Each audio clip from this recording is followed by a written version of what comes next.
Hi, everyone, and welcome back to Satin Tights, a Wonder Woman podcast. I'm Paul K. Bisson. I'm inserting this introduction here because after our recording session, it was very clear that we could not release it all at once. My co-host, Ray Caspio, myself, and our special guest, Andy Mangels, we talked for over 4 hours. Now, we didn't plan it that way, but when you have 3 diehard Wonder Woman fans discussing a 75-minute movie that holds such an important place in our hearts and yours, well, you have to talk about more than just the movie itself.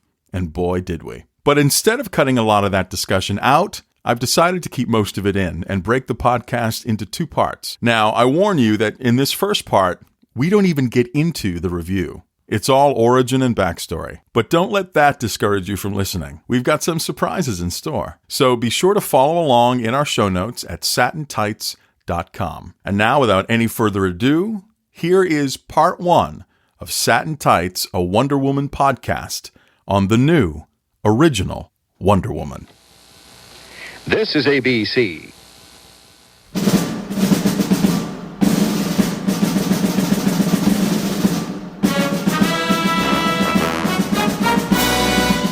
In this dark winter of 2017, the onslaught of superhero podcasts continues, with little focus on the Wonder Woman television series. Their overblown cachet of Dark Crusaders overshadow this colorful program. While I, Fanboy, Geek and Sundry, and the Nerdist grasp for their place, one podcast rises above the din.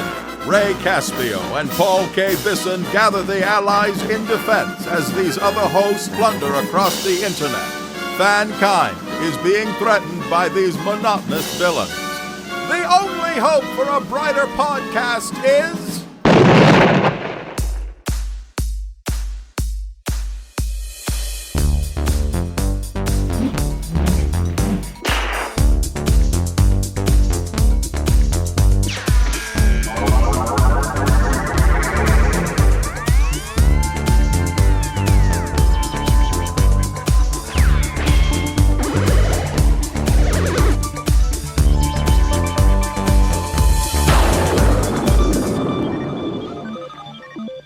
Ray, it's finally time for the new original Wonder Woman. We're here. Hooray! Hooray! We get to talk about the real thing finally. We did our primer, which we didn't talk anything about the show, but it gave all the listeners a chance to get to know us, who we are. Yes. Which I might add is our lowest download numbers, because nobody cares about us. Nobody cares. They want to hear about Wonder Woman, and we are here to finally deliver that. That's right. Them. That's right. And yes. our Kathy Lee Crosby, Who's Afraid of Diana Prince show, huge numbers, over 1,000 downloads in under a month. And it's only... Thank you, everybody. Thank you, everybody. Yeah, that's really fantastic, like crazy fantastic. But now we're here. Here is, we're going to be talking about the new original Wonder Woman. And with us to talk about the new original Wonder Woman is someone that is going to be contributing to the show on a regular basis behind the scenes. And his name is Andy Mangels. If you love Wonder Woman and you read about Wonder Woman, you've definitely heard about Andy Mangels. And I'm going to tell you my Andy Mangels story before he comes on here. This was during the dark, depressing days after Crisis on Infinite Earths, where Wonder Woman was hit by the Anti-Monitor and she was de-evolved. Still don't get that. And everything. I don't get a lot of what happens to poor Wonder Woman in the comics. But back in 86, Wonder Woman was, for all intents and purposes, she was dead. And then Trina Robbins' 4-issue Legend of Wonder Woman came out. I gobbled that up. And then on the horizon, we started to hear that a new Wonder Woman was being created, and knew it was going to start at number 1. And George Perez was going to, and back then you knew George Perez from the new Teen Titans with Marv Wolfman, and that he was big name. And it was just, there was this blank dead spot. And I was like, well, I need my fix. And one day I'm in the comic shop. It was the Red Lion Smoke Shop back in Salem, Mass, where I got all my comics. And sitting there... Smoke shop? Like they sold cigars and stuff. Yeah, exactly. It was a smoke And shop comic / comic books. Yeah, exactly. So you could smoke, your Chesterfields. We are talking about the 1940s Wonder Woman, and read your comics at the same time. So it was November 86, Amazing Heroes. I saw it. It was sitting on the newsstand, the comic book area, and it was this beautiful George Perez Diana in her Wonder Woman garb. And I'm like, oh my God. It was this sort of composite of her full and then her big face. And I grabbed it, opened it, skimmed through it. Now there was the very long sort of a historical look back at Wonder Woman by Carol A. Strickland. Carol. Hi, Carol, if you're listening. Hi, Carol. And then I saw, flipping the pages, and I see an interview with Lyle Wagner. I've never read an interview with Lyle Wagner. Then I see an interview with Stanley Ralph Ross. I'd never read an interview with Stanley Ralph Ross. And then I see a retrospective on the TV show. Oh my God, I was not expecting this at all. Now, all of these articles were written by some guy named Andy Mangels. I'm like, who the hell is this? And I bought the book. I went down to the local pizza shop on Washington Street, got my 2 slices of pepperoni and my Dr. Pepper, and I got my window seat. This was a very specific day for you. Yeah. It must have really meant something. It might have even started to snow in November, but I can't. It might have happened, but I'm sitting there in the window and I read it cover to cover. I kept it in my bag. I read it over and over again. But I had never read a retrospective of the television show, and I'd never read interviews with people part of the television show. So this was and then of course the other item there was the whole George Perez interview and the preview of the George Perez comic. So that Amazing Heroes 106 was it was a treasure trove that I kept with me and read over and over again until that first issue came out. Anyway, the point is, that writer was Andy Mangels. And in 30 years, what can someone like that do? Well, he's done a whole ton of stuff. He's written books, media tie-in novels. He's written hundreds, if not thousands, of pop culture articles. His Wonder Woman interviews and articles are fantastic. And he's still doing it. He just finished Wonder Woman 77 Meets the Bionic Woman. It is out now at the time of this recording in trade paperback. It is so amazing. And by the way, I'm in that comic book. Congratulations. I work with Steve Trevor at the IEDC. I saw. Yeah. Ladies and gentlemen, you were there. I was there. You are there.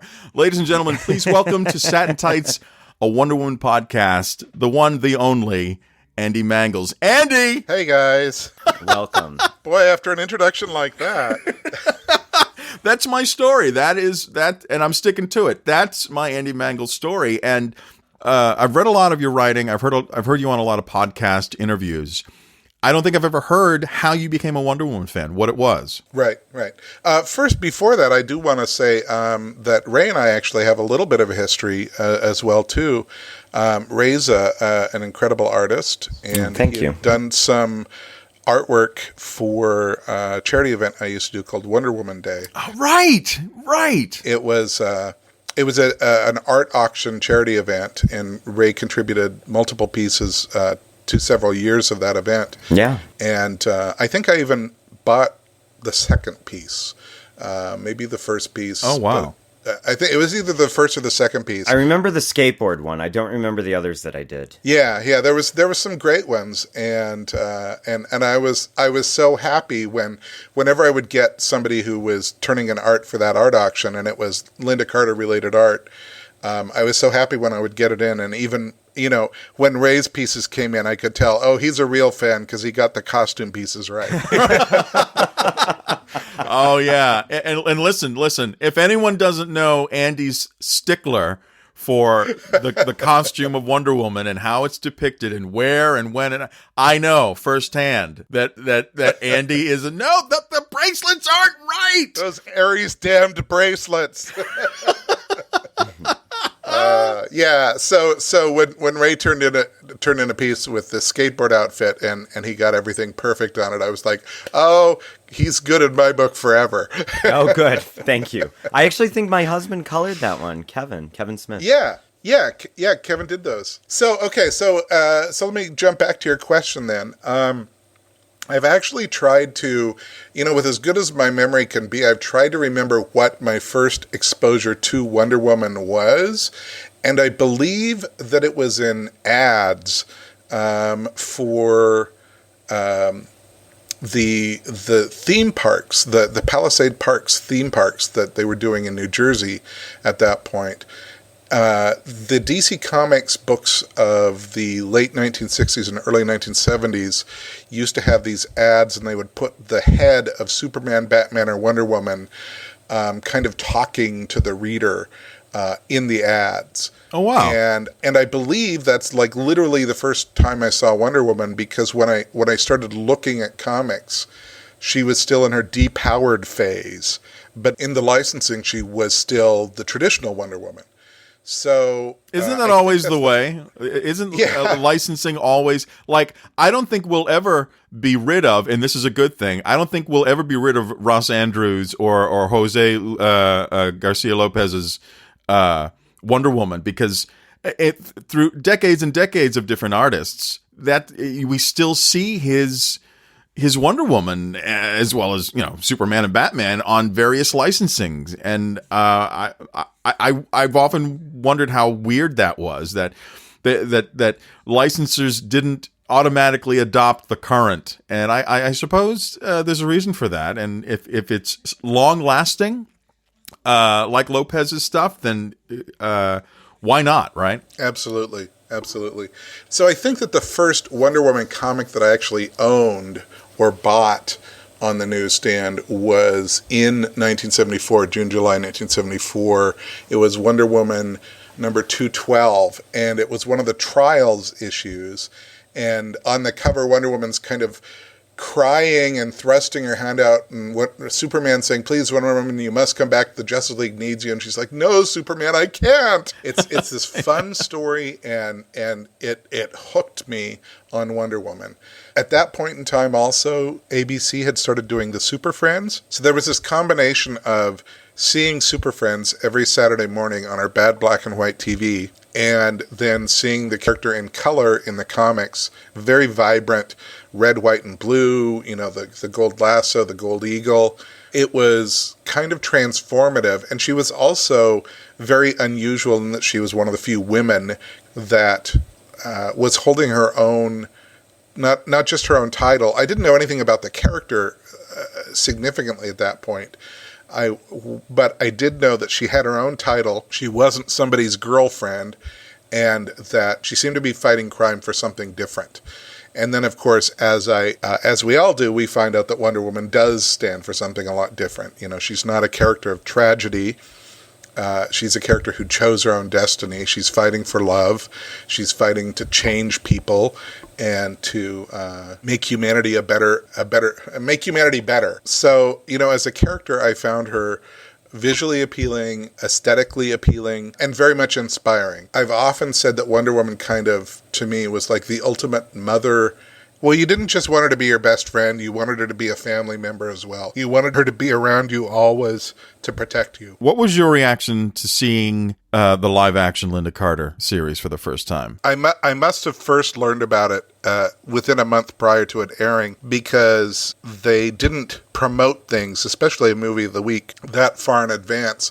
But I do remember that I wanted to see it so badly in color, like the comics, that I did extra chores for 2 weeks prior to it airing in order that my parents would borrow a giant color television from our neighbors. Wow. So that I could watch the debut of Wonder Woman in color.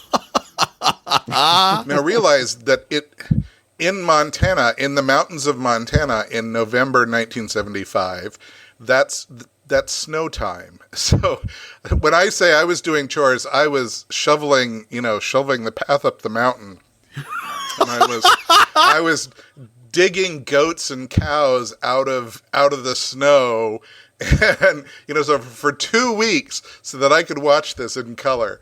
And then, of course, the show opens up and the footage is in black and white. And I was like, what? For all of 5 seconds, my whole world collapsed. And when you saw Linda Carter leap off the screen, off the page, it was amazing. I still don't think, as much as I love Christopher Reeve and what he did with Superman and what he was as a person, I don't think that there's ever been a single actor or actress who has personified a character as clearly as Linda Carter did Wonder Woman. She was absolutely note perfect from the start. And for 40 years, too. Yeah. There had been multiple Batmans, multiple Supermen, and there had only really, Kathy Lee Crosby aside, there had only really been one Wonder Woman for 40 years in the minds of every child and adult or whatever. Right now, it's 2017 is the beginning of a new era because it's the first time we've had a new Wonder Woman. Right. She was Wonder Woman all over the world. Still is. Yeah, exactly. All right, look, so I want to learn more about Andy, and I want to find out more of what he's done and more of what he's going to do.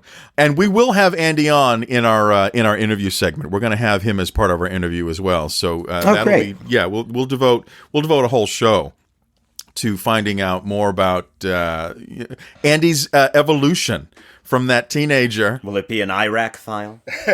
It will be an Iraq file, exactly.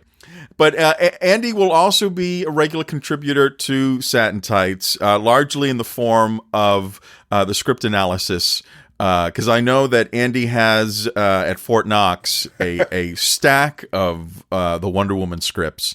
And what's wonderful, as we'll find out in this show, is the minor differences and the major differences from script to screen. You've got what I've called a treasure trove of bits and pieces of history regarding this show, from test screenings and from notes from people in power who had their hands on the pulse of that show and ideas for episodes that never came to pass. Didn't you tell me once that Marsha was supposed to return? Yeah. There's a Return of Marsha script that was in production at one point. So. Oh wow!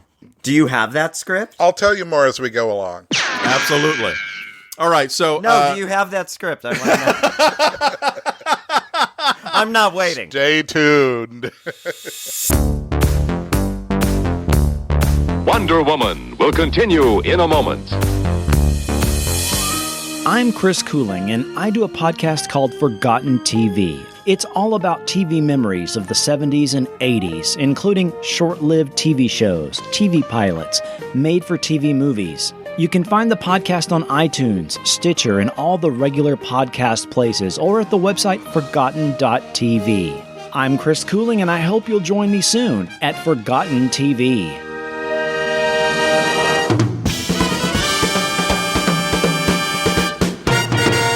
Let's get into some of the origin aspects of this show. And let me conclude the story that I brought up in our last podcast about Stanley Ralph Ross's involvement in that. And also, again, find that Amazing Heroes interview that Andy did with Stanley because he recounts a lot of this stuff. As I said before, Doug and Fox, they went to him originally wanting him to cut down the Who's Afraid of Diana Prince, and he did. He did a rewrite of that. He did cut it down. That didn't go. Kramer came back to him and said, hey, we're doing Wonder Woman again, and we want you to write it. Stanley, well, who do you got? Well, we got Kathy Lee Crosby. Well, no, she's blonde. Kramer was like, I don't care, we're doing it. Stanley says, I don't want to have anything to do with it. Fine, great. We all know what happened to that movie. So when Kathy Lee Crosby's Wonder Woman failed fan-wise, remember, it did not fail numbers-wise. It was a 49 share. ABC, Warner Brothers, they knew they had something in the character, if not in that movie. So Kramer, once again, turns to Stanley Ralph Ross. It's sort of like the 3 strikes you're out or third time's the charm. And he says to him, okay, how would you do it? And he was given the opportunity to write the new original Wonder Woman. And what did Stanley Ralph Ross do? That man went right back to the comic book. There are so many elements of her original origin that are in this movie. It's so wonderful. And there are elements that he wrote in the script that did not make it into the movie. We're going to talk about those too. It's going to blow your mind. But that's what happened. Stanley Ralph Ross finally got to write his Wonder Woman, and that's the Wonder Woman that so indelibly burned into our minds and imaginations. Now, let's talk about the casting of Lyle Wagner. Again, Amazing Heroes, find it. Read Andy's interview. Stanley Ralph Ross, while writing the character of Steve Trevor, a Lyle Wagner type, he wrote in his notes. In fact, better yet, get Lyle Wagner. Lyle wasn't doing anything at the time. He had left Carol Burnett, and he was looking for projects. And Stanley says, hey, I got something I'm writing with you in mind. And that's what turned out to be Wonder Woman. Stanley Ralph Ross says it was the only time a suggestion for an actor actually paid off and they listened to him, and that was Lyle Wagner. So they hired Lyle Wagner. Now, Andy, I'm not sure, I remember from your interview, they hired Lyle first. Correct. And then they tested actresses to test with him. Yep. And certainly Linda was his choice because she looked the part and she tested well with him. Yeah, he tested with 5 actresses for the part, and it came down to 2. And I try as I might, I've never been able to find out who the other actress was. Lyle just said that she was far more experienced. I read that one of them was Joanna Cassidy. That may have been who it was, but she was a redhead, she was lean, and felt that Linda was the right person. And really, you look at the two of them on screen together, they didn't have to do much when they showed them walking out of the comic books in the opening credits. Oh, yeah, yeah. That's exactly what they looked like they had done. Yeah. Well, I'll tell you something. Now, as we all know, there are tons and tons of photo stills of the Wonder Woman TV show out there.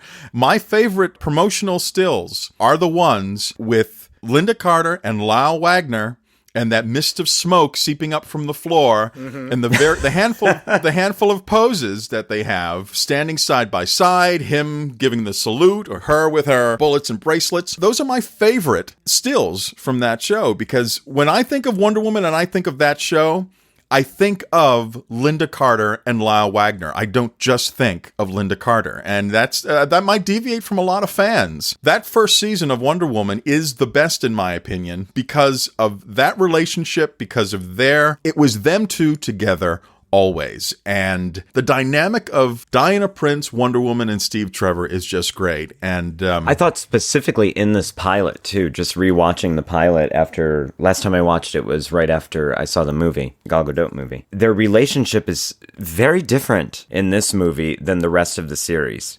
They played the romance a lot more. Oh, yeah. It's heavy in this movie. It is, and I wish that would have continued. It really softened. Yeah, there are light flourishes of that later on, like in the last of the $2 bills when he's sleeping at his desk and she comes in and sort of ruffles his hair and touches his hand. Yeah. That's a rarity. Now, Linda Carter, again, her story is so well known because she's told it 100 times, and she was an actress. She had done a few things. She hates cold readings. And based on a screen test that she did, she was lucky enough, as an actor, to not have to go in and cold read for Wonder Woman. They looked at a piece of footage of her and they said, oh, okay, bring her in and we'll test her. She says weeks went by, but it felt like months to her. And she was down to her last $25. I don't know if that's true, but when we remember low points in our life, it has been in every story she's told. Yes. Right. It's true by legend by now. Yeah, and the thing is, when you're down and in your luck, when you're down to your last couple of bucks, man, these things stick in your mind. So there's no reason to think it's not true. Down to her last $25, she's in her apartment, she gets a phone call. And it's her agent says, hello, Wonder Woman, and she freaks out. And then, once again, go back to Andy Mangels' interview with Stanley Ralph Ross. And this is something that I found fascinating. Stanley actually went to meet Linda Carter, and he says in that interview with Andy Mangels that he pops up at her apartment, and she opens the door, and she's got these huge, thick bifocal glasses on, and she had no makeup on. And he was like, hi. And she's like, oh, hold on, Stanley. And she gives Stanley an 8x10 photo of her and says, this is what I look like. And like Stanley's like, I know. I mean, I've seen you. I know that. But she didn't want to make him think that she wasn't who she was, which I thought was hysterical when he relayed that story. And she became Wonder Woman. Became Wonder Woman and then cemented Wonder Woman in pop culture forever.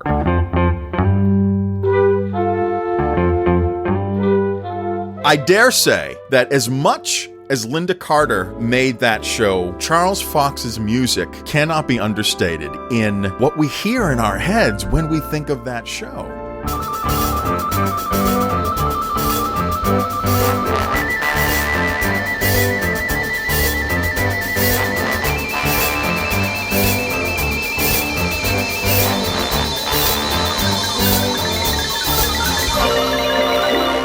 What he brought to that piece of history, television history, it's astounding. As you may or may not know, I got a chance to meet Charles Fox at the La La Land CD event, the launch of the 3-disc CD, which you better go out and get it because it's fantastic.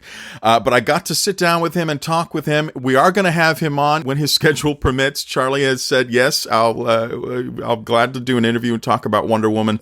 He talks about how he was doing Love American Style, and Doug Kramer reached out to him and said, I've got this show, Wonder Woman. I really want it to dazzle. I want it to be fun and exciting. Would you write the music and the theme? And Charlie said yes. So he got the assignment and he's writing the theme, and Doug Kramer gives him a call. Calls him at home, picks up the phone. Charlie's at the piano, and Doug says, hey, can I hear it? Can I hear what you got?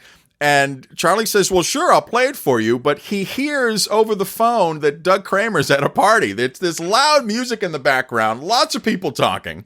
And he's like, are you going to hear this? You want to go to someplace quiet? Doug Kramer's like, no, just play it. So Charlie Fox starts playing the Wonder Woman theme on the piano. Wonder Woman, Wonder Woman.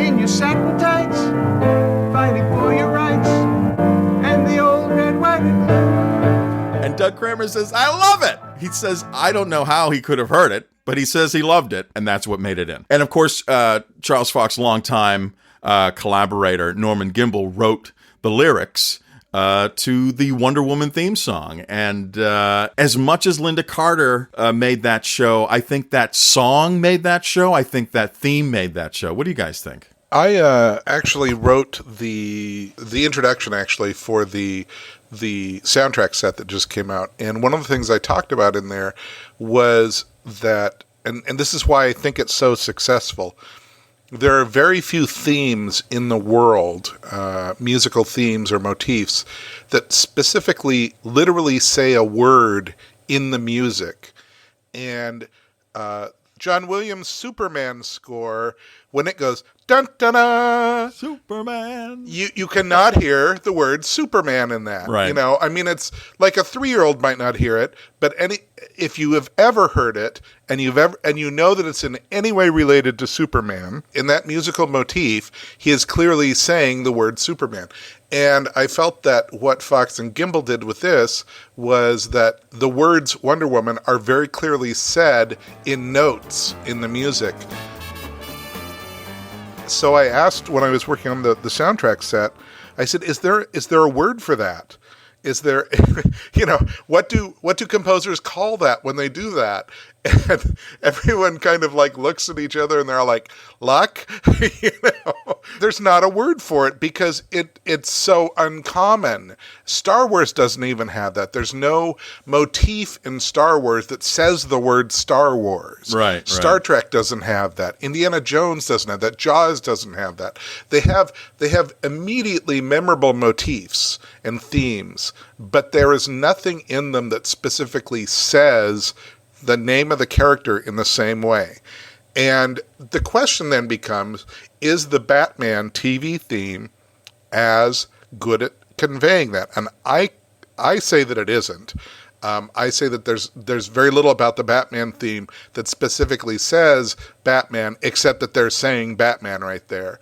but it's not. Well, as far as Batman goes, the first thing that I hear is no, no, no, no, no, no, no, Right. no, no, no. That's what I hear when someone says Batman to me, the old '60s show. Yeah. That's what comes to mind when somebody says Wonder Woman to anybody. What do they immediately do? Wonder Woman. Exactly. Ray, do you do that? I think the important thing about this theme music, and it just it set up the show so perfectly every episode, which was so common with 60s and 70s theme songs especially.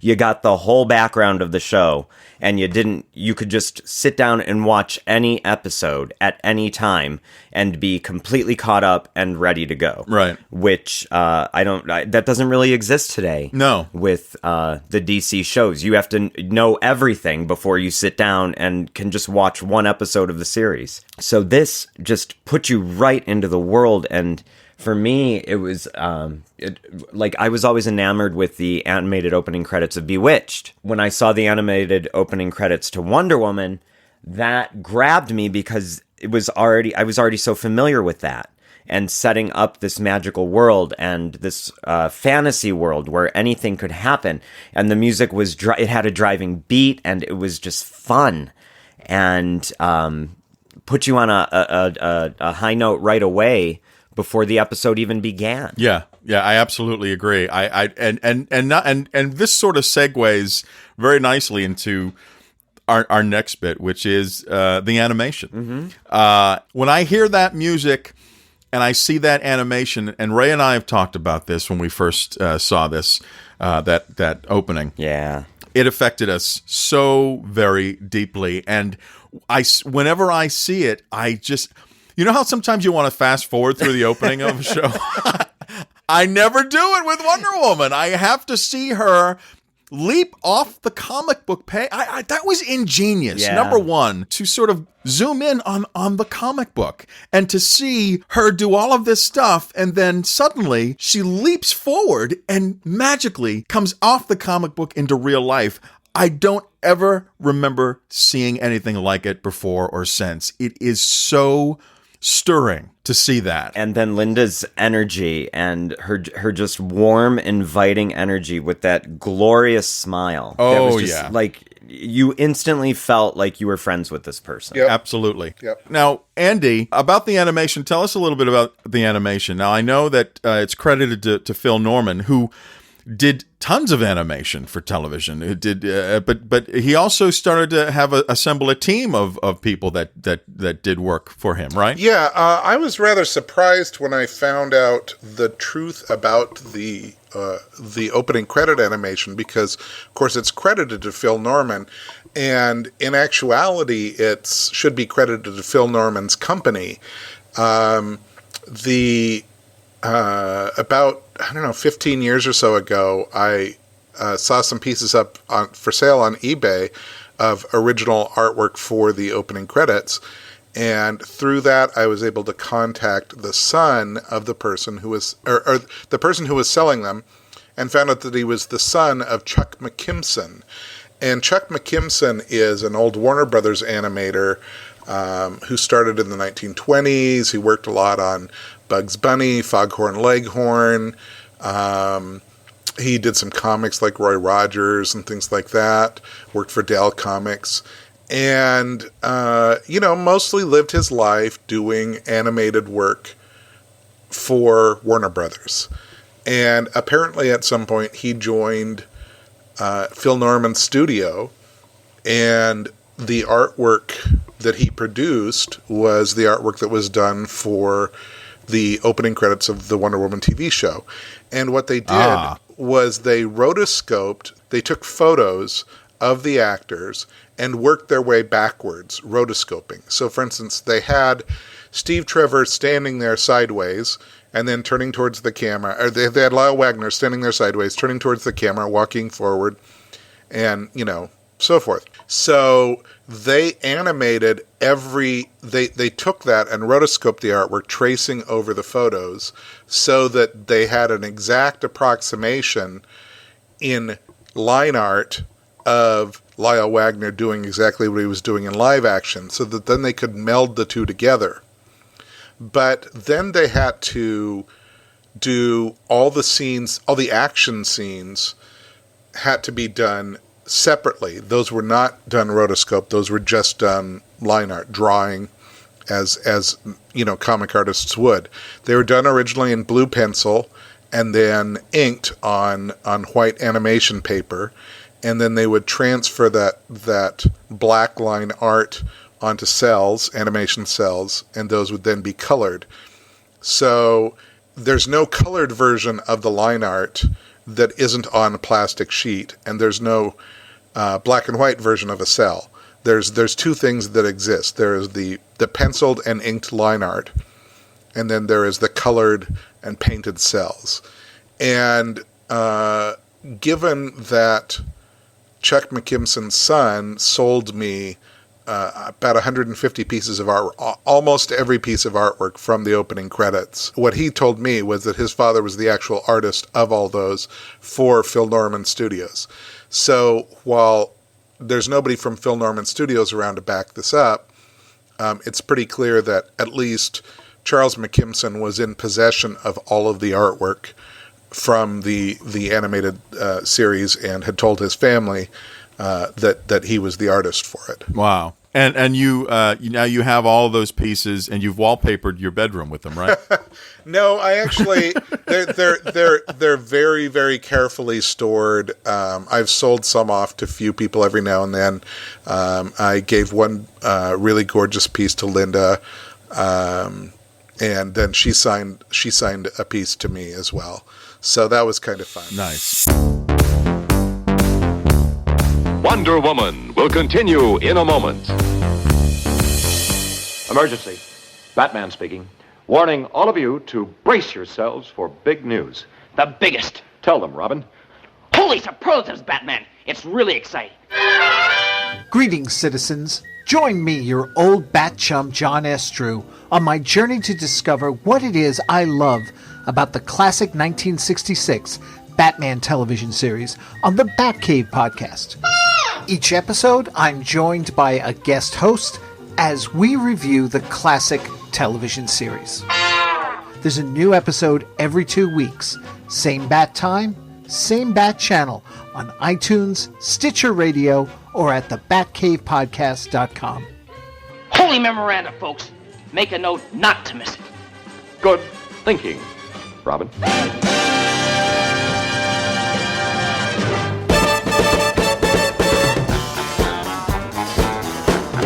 Now, there is one last tidbit here about the animation that for many Wonder Woman fans of the TV show, this is going to blow your mind. I am sitting. You've been teasing us about this. I'm sitting in my chair. My hands are on the arms of the chair, squeezing.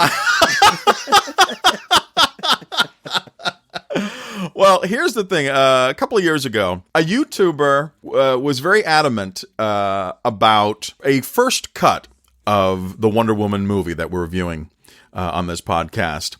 There were a couple of things that this YouTuber made claim to. He said, he or she said that there is a more serious cut of the film. A lot of the gags, a lot of the comedy from the actors was not in the original version that he or she saw.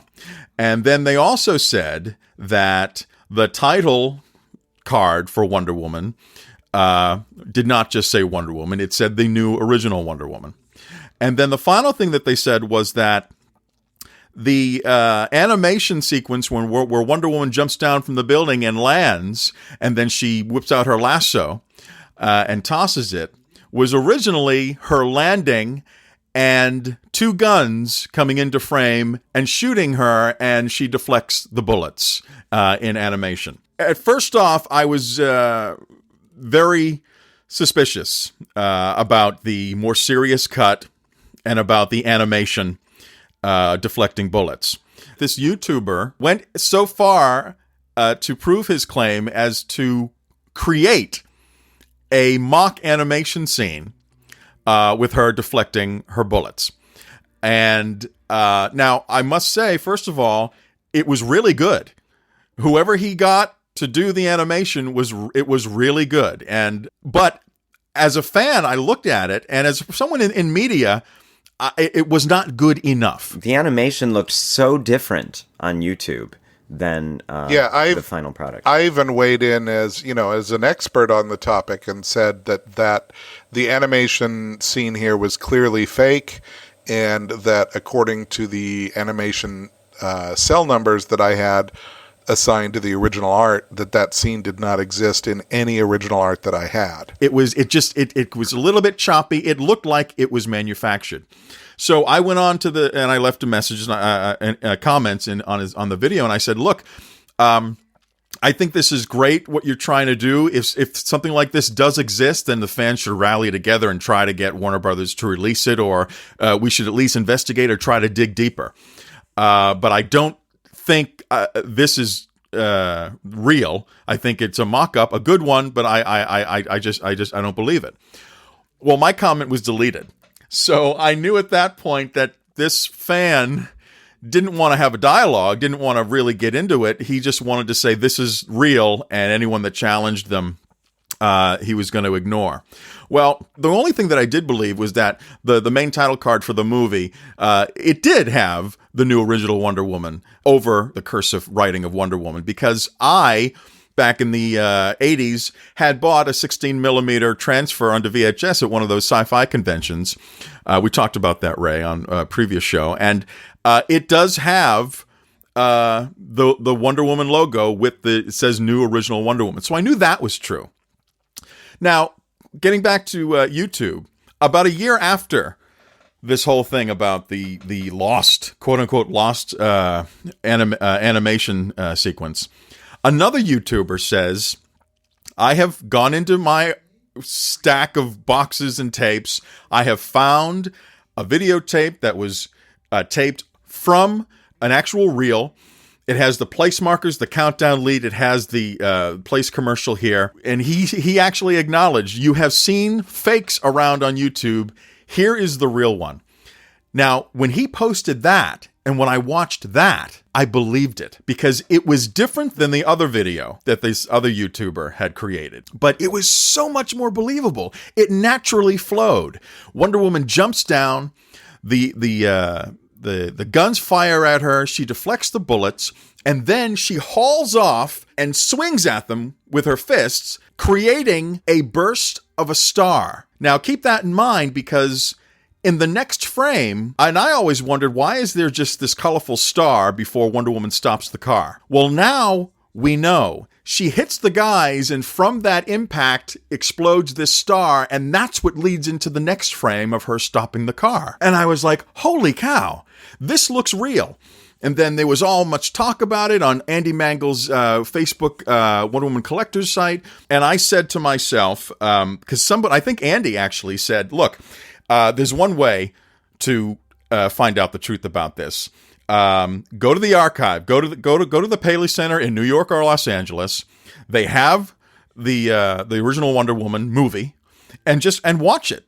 Put it. Find out once and for all. Put an end to all this speculation. And you know what? Earlier this year, my friend Maximilian Mendoza, I met him again on the forums. Big Bionic fan. We met at one of the Lindsay Wagner conventions. He came down to LA. We made a day of it. We said, okay, you know what we're going to do? We're going to go to the Paley Center, and we're going to go and watch that. And I first made sure they had the original airing of the new original Wonder Woman movie. And I called my friend Gary Browning, who works at the Paley Center. He said, yeah, we have it. Come on down. We went, we sat down, we braced ourselves, and we watched the animated sequence. This time, rich, beautiful. And there it was, in all its glory. Wonder Woman comes down, guns start firing at her, she deflects them, and then she knocks them out. And we were just awestruck. We were speechless. And it was only on this episode? It was only on the first airing of the new original Wonder Woman, because they re-aired it again to get people prepped for the specials that would come out the following year in 76. Yeah. I'm speculating that they changed it because, yes, it was a primetime movie, but now if it was going to go into series, they're still thinking, okay, it's animation, a lot of kids are going to be watching. Do we really want to have animated guns shooting at Wonder Woman? Yeah. But I tell you right here, right now, for some of you, it's probably the first time you've heard of it. There is a lost animated opening title sequence to Wonder Woman where she is shot at with a pistol and a machine gun, and she deflects the bullets. I was very thankful to Alex Viaggio, the YouTuber who dug and found his old VHS tape that had that animated sequence, because I would have gone thinking that it's a lie, it's a fabrication, it's the wrong thing to do. What the right thing would have been to say is, listen, this is the way I remember it. I've created this mock-up. Here's how I remember it. If it jogs your memory, then let's get together, let's try and dig and find out if this is the truth. Yeah. That's what I would have appreciated. But that's not what happened. If you watch the animated sequence of Wonder Woman on your DVD or on streaming, you will see the two guns pointed at Wonder Woman. On the left side of the comic book screen, on the bottom on the right, you'll see the guns. They're there. They've always been there. They're there right now on every first season episode of Wonder Woman. It's only when we zoom in and she jumps down from the building, the scene is taken out. So a lot of fans might look at that and go, wait a minute, there are some guns being pointed at Wonder Woman in this one panel. Is it still on YouTube? Yeah, it is still on YouTube. I will send you the link. We'll have it in our show notes. You can take a look at it. I'm also going to post a video that I took at the Paley Center of the screen so you can see it as we saw it. I say to every Wonder Woman fan, let's get on the horn to Warner Brothers. Let's get them to release, if they come out with a Blu-ray, and they should, because it's already streaming in HD. But if they come out with a Blu-ray of the TV series, we should petition them to release the real opening of that movie. That would be fantastic. And I think it's right. And it would make the purchase worthwhile, since the DVDs have been so available. Absolutely. New extras, restore the cutscenes from the DVD sets, restore the opening credits, restore the intros to season 2. They could even make a big lost opening. Yeah, exactly. Big selling point. Yeah. Well, they have no reason not to release something more, because the HD versions that are out on iTunes and on Amazon are actually widescreen, and they actually have more footage on the sides than are in the cropped versions that are on television. Now some of that, much to their detriment, and some of that footage means you got to see guys standing on ladders holding Klieg lights, because it was meant to be. And cropped. You do. It was meant to be cropped, but some of it also shows you that there was one black Amazon on Paradise Island, who was in the crowd, off in the corner, cropped on your television, but she's there. Some of that is actually there. So they could put out a remastered HD version of the show, which they've already done the remastered HD on it. They could do that and replace these credits. And I gotta say, it's good detective work on your part, Paul. When you told me that you had proved it to be true, I was still skeptical until you showed me the video. And then if you were that goes back to you, Andy, on your, there was I guess a several weeks discussion on your Facebook Wonder Woman Collectors Facebook page about this, and I remember you saying, listen, go to the Paley Center in New York or LA, right? Someone just go and watch it. We can put an end to this right now, right? And that's what I did. right. I never would have known. The point is, I never would have known that it existed at the Paley Center had I not been reading the discussion on your forum. Well, I'm glad to to help you with so many of your firsts, Paul. I feel like a counselor. Thank you so much, Andy, for making it. Yeah, and just again about the streaming video. Wonder Woman, like so many shows, were shot in what's called open matte, meaning that a lot more of the real estate of the screen was shot, and then they would crop it, as Andy said, for television, because that was the medium that it was going to. And they knew they were going to crop it, so that's why you see lights on the far edges of the left and right. Sometimes you see a guy standing there. If you watch, I've made some screen captures of this. If you watch one of my favorite episodes of second season, The Man Who Made Volcanoes, as Wonder Woman at the very end, she jumps up to stand in front of that laser beam, and she jumps down. In the widescreen version, you see a guy holding the ladder that she's jumping down from, and he's just sitting there looking at her like, "Hey, Linda, how you doing?" And it is so disorienting to see. I'll go one step further. I would if Warner Brothers is going to release it on Blu-ray, they can digitally remove the artifacts out of the sides of those screens. Yeah. I have to say that I'm a purist. Yeah. If they do release it on Blu-ray, Which I don't know what the hell they're waiting for. look, I would compromise. Give us both. Give us a widescreen and give us the actual television frame the way it was meant to be, because it's just, it's the way it was meant to be. All right. Anyway, the last is, I just want to make one comment about the costume by Don Feld. Fantastic. I just thought it was true to the comic, so much so that they had the skirt, and then of course they discarded it. Should it feel cumbersome? When it first appears, wow. Yeah. That's Wonder Woman. Yeah. Holy cow. So, thank you to Don Feld to really bringing that to life. And I believe this is the only episode that Linda actually wears this version of the costume. Correct. Yeah, she and then it's seen on Fausta in Fausta, obviously. And well, no, it's also seen in $2 bills and Judgment from Outer Space.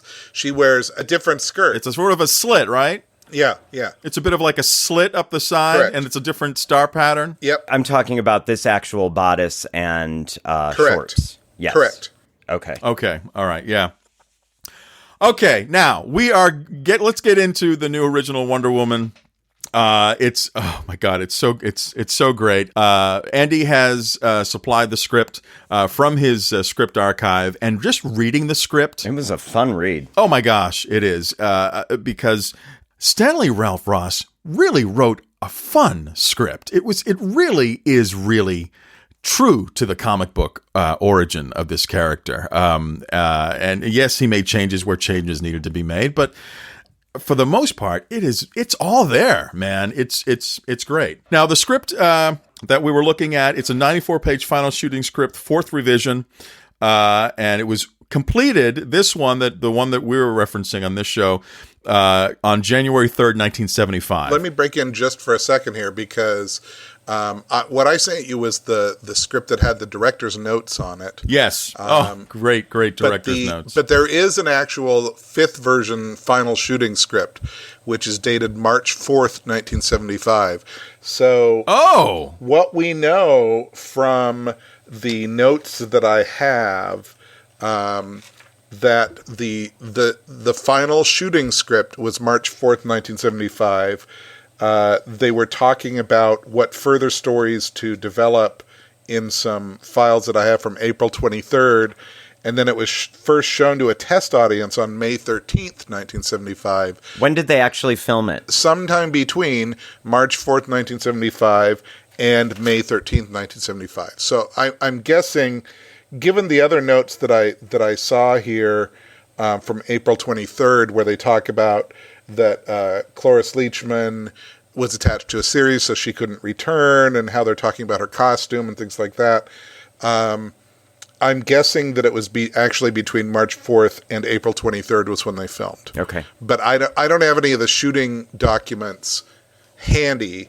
I have them somewhere in storage, but so we can establish when this was actually shot, which would have been in March and April of 1975. That's fantastic. And it definitely puts it in perspective. So Linda would have been 23. Yeah. Wow. 23. I mean, if you think about that, what that means to Hollywood these days, and when you think about kids these days, that's she's barely out of college. She was very young, and she didn't look old. No. But she looked timeless. Yeah, she looked immortal. Yeah. Oh, yeah. When I was talking with Neil S. Bulk, who was the producer of the 3 CD La La Land collection TV soundtrack, he told me that the recording for the main title theme, Charles Fox's recording of that, was in April of 75. And again, it just put things in perspective. So they were shooting in March, they recorded the theme in April, and then they had all that time to put it all together for November. It just really creates a linear memory of how these things come together. It also tells you how quickly the project came about. based on the Kathy Lee Crosby property, because that aired first in March 12th of 1974, and then it was repeated again on August 21st of 1974. And they talk about, well, the ratings weren't great, but then they repeated it. How good were they? So the decision was made post August 21st, 1974, and I would say pre-January, based on the script dates that I've got, pre-January we're talking. The very first script I've got is from January 3rd, and that's a fourth revision script. Yeah, that's the one you sent me. And that used to be available for sale online. I don't know if it still is. Yeah. So so January 3rd is that's the fourth revision, meaning he's already worked on it for at least 2 months. Right. So right. Yeah. So between August 21st and we'll say November 1st was when they made the decision to and did all the casting and made the decision not to go with Kathy Lee again, and made the decision to develop the new series, or develop the new pilot. Amazing. All right, let's get into the cast here. Usually I talk about what they've done and where they've been and how great they are, but this cast is almost so recognizable. I mean, you got people, let's go to John Randolph as General Blankenship. You see that guy everywhere. He's been in everything and anything and everything. You see John Randolph. He was the first Frank Costanza. Really? Seinfeld. Yes, he was. I had no idea. Yes, he was. I was watching the DVD set and he appeared. He was the first, or he's a special feature. They have his episode where he plays Frank Costanza, and then they reshot it with Jerry Stiller. Oh, when Jerry Stiller was cast in the role. Oh, man. Yeah. Well, there you go. And a little, I call these script sidebars, and we'll do that throughout the show. When we meet General Blankenship, he is given a first name, and it is not Philip. His first name is, in fact, Lyle. He's the brother of General Philip Blankenship. It's amazing. They probably, I don't know, it must have been something, Stanley throwing that in there. It's very funny. It's General Lyle Blankenship. Red Buttons, the immortal Red Buttons. Come on, as Ashley Norman, who is really Carl Hoff. Linda Carter, if you listen to her commentaries, she has lots of fond memories of working with Red Buttons, and he seems like he'd be fun to work with also. Right. Stella Stevens. Stella Stevens. Come on. As Marcia, who is also referred to in the movie as Agent M. A lot of people miss that, but Von Blasco says we need to contact Agent M to make sure we get the duplicate plans of the Norden bomb site. I'm thinking that the M stood for Mistress of Kung Fu. But they didn't want to call her Agent MOKFU, so they said Agent Mistress of Kung Fu. We'll just shorten it to Agent M. But her name's Marcia. Oh, I guess that works too. Yeah, exactly. But she does in the script get a last name. Her name is Marcia Green. with 3 E's. So that's a little tidbit. Quick little story about Stella Stevens and Red Buttons. Before the new original Wonder Woman, you might have seen Stella Stevens and Red Buttons in The Poseidon Adventure, one of my favorite Irwin Allen disaster movies. Also starring in that is Roddy McDowall. So you have 3 actors that went on to do Wonder Woman. And I met Stella Stevens at a screening in Hollywood of The Poseidon Adventure at the Egyptian Theater. And there's a great, I'll post it on the notes, picture she took with me. She's such a sweet woman. And I asked her a question when I was talking with her. I said, now, you and Linda Carter, when you did the big fight scene at the end of the Wonder Woman movie, that was all you. That was you, really you and Linda Carter, right? And she turned to me, and with a wink, she said, yeah, sure, kid. So Stella Stevens, great. Just great in this movie. Eric Braeden as Drangle, the captain who shoots Steve Trevor and has the dogfight with him. Of course, everybody knows Eric Braeden gone on to become Victor Newman on The Young and the Restless. He's still Victor Newman on The Young and the Restless. My husband watches that show every single day, and I complain constantly about hearing the name Newman Enterprises every day, at least 73 times. Now at least, now that you've made that connection for me and reminded me, at least I'll have this small moment where I can turn to him and say every single day, 73 times, did you know he was in Wonder Woman? There you go. You're going to get him back. It will annoy him as much as me hearing Newman Enterprises, 73 times will. Severn Darden. I know he's done a lot of great stuff. Me and Ray, and I'm sure Andy, all know him as Aploy. Aploy. Yes. Thank you, Ray. You're welcome. Thank you. Aploy, the alien commander in The Secret of Bigfoot and the $6 Million Man and The Return of Bigfoot. There was a lot of crossover between the two shows. It's amazing nobody ever crossed them over. Oh, wait, I did. Oh! Fanny Flagg. Now, we all know Fanny Flagg. She went on to write... Fried green tomatoes. Fried green tomatoes. Fried green tomatoes, exactly. Henry Gibson and Kenneth Mars. It's interesting that they're paired here together in this because I've always imagined them together in comedy. Were they not? I know. He was mostly known at that point. I mean, his biggest role at that point was Young Frankenstein. Yes. In 1974. He was genius in this episode. He had been known a lot. He did a lot of Love American Style. But his most comic book credit to that point had been as one of the lead characters in the TV movie version of It's a Bird, It's a Plane, It's Superman. Oh. So he actually had previously played a comic book character. Max. And then he was on Lois and Clark. Yeah. As a villain. Yeah. It's pretty bizarre. Can I real quickly, I want to share my Kenneth Mars story, which is Kenneth Mars by proxy. I go to a once-a-month event called Piano Bar, Late Night Piano Bar, and it's at Artist Repertory Theater here in Portland, Oregon, where I live. It is put on by one of our most prestigious theater companies. They have one of the top pianists in the area come in. We'll play music for anybody who brings a music. And so you bring a music and you step up to the mic, and it's kind of a cross between open mic, cabaret, and a concert, because the amount of actual theater people, real strong theater people and actors and actresses who are visiting town and so forth is pretty strong. It's sponsored by Susanna Mars, and I had known of her for years. I had a couple albums by her. She sings a lot with the Gay Men's Chorus up here, and I had seen her in shows, and the first time I went to Piano Bar, I was terrified. I wasn't going to be good enough, and I sang, and she was very constructive and very, very complimentary and so forth. And the second time I went there, I was saying to somebody how much I liked her, and they started talking about her, and they said something about her dad being an actor. And suddenly the light bulbs went off. It clicked. Because she's very pretty, but there is a familial resemblance between Susanna Mars and her father, Kenneth Mars. So I go like swanning over to Susanna, and I says, "Is your dad Kenneth Mars?"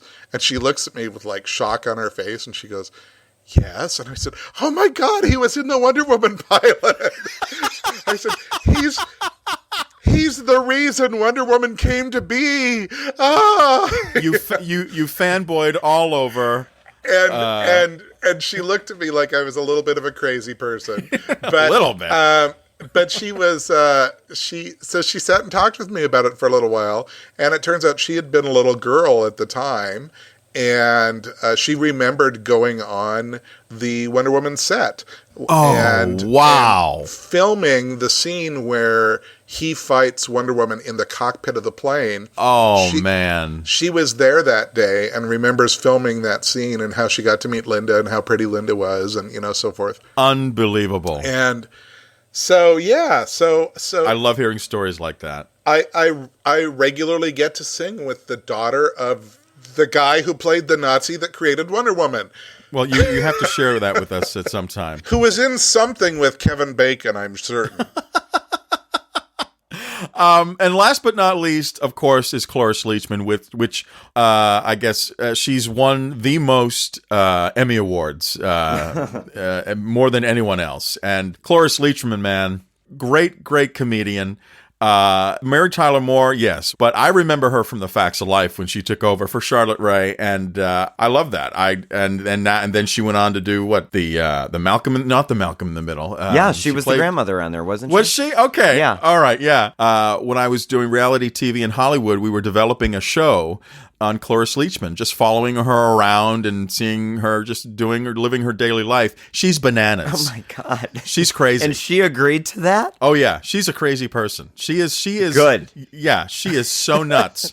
But it never came to fruition. So, she strikes me as like almost the Gary Busey of Yes. female actresses, except that she's fun. She doesn't make you want to go hide in a bulletproof chamber. This is true.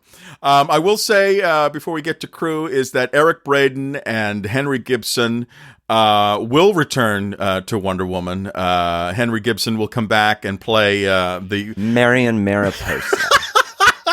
such an over-the-top character. And, of course, Eric Braeden will play a sinister character in Skateboard Wiz. That episode.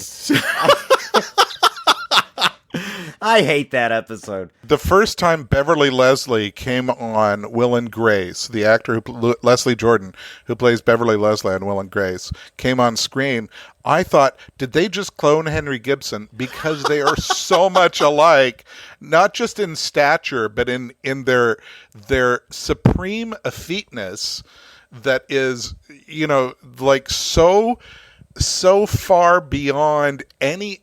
Paul Lynde looks stone cold butch compared to the two of them, and I thought they have got to be sisters in real life, because they could not be any closer to each other. So if they ever do a Linda Carter remake, they've got to get Beverly Leslie, the guy who plays Beverly Leslie, to do.